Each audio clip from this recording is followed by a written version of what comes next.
16 जनवरी रविवार के दिन दोपहर 1 बजे जोलाया कम्युनिटी हॉल में त्रिपुरा चुबालाई बुथुब के विभागीय दल और कई संप्रदाय के अधिनायक जैसे कि पोमांग, ताइमांग, रुआजा के संग सभी माताएं, युवा, कर्मचारी, समाज सेवक, जोलाया बाजार लोकल कमेटी के सदस्य, जोलाया लोकल मॉक और चकमा सोसाइटी एकत्रित होकर एक बैठक का आयोजन किया है, जहां उन्होंने ड्रग्स जैसी कई नशीली चीजों से पीड़ित युवाओं को सुधारने की संकल्प ली, क्योंकि कोई भी समाज तभी मजबूत होता है जब वहां का युवा स्वस्थ और मजबूत होगा। इस बैठक में उपस्थित थे करबुक क्षेत्र के एमएलए बुरबा मोहन त्रिपुरा, चकमा सोसाइटी की ओर से रूपायन चकमा, मॉक सोसाइटी की ओर से ओगिया मॉक, त्रिपुरा चुबालाई बुथुब की ओर से सेंट्रल एजीएस, सनमनी त्रिपुरा और करबुक डिवीजन के जोलाया त्रिपुरा, धीरेन्द्र त्रिपुरा और अन्य लोग। ये कार्यक्रम बेसिकली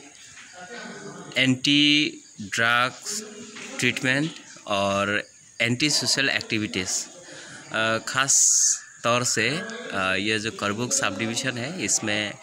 त्रिपुरा, चकमा, मॉक, रियांग, देवबर्मा और बहुत सारे सोसाइटी, बहुत सारे कास्ट के लोग यहाँ पर रहते हैं। लेकिन कुछ दिन नहीं, बहुत साल पहले ये स्टेप्स लेना चाहिए था। तो इससे पहले भी हम 2016 में एक सोसाइटी खड़ा किया, उसका नाम दिया था हमने करबुक डिविजनल एसटी फोरम। तो उसमें हमने बहुत सारे सोशल इश्यूज़ को वहाँ पर डिस्कस किया, लेकिन बहुत सारे कारण के वजह से ये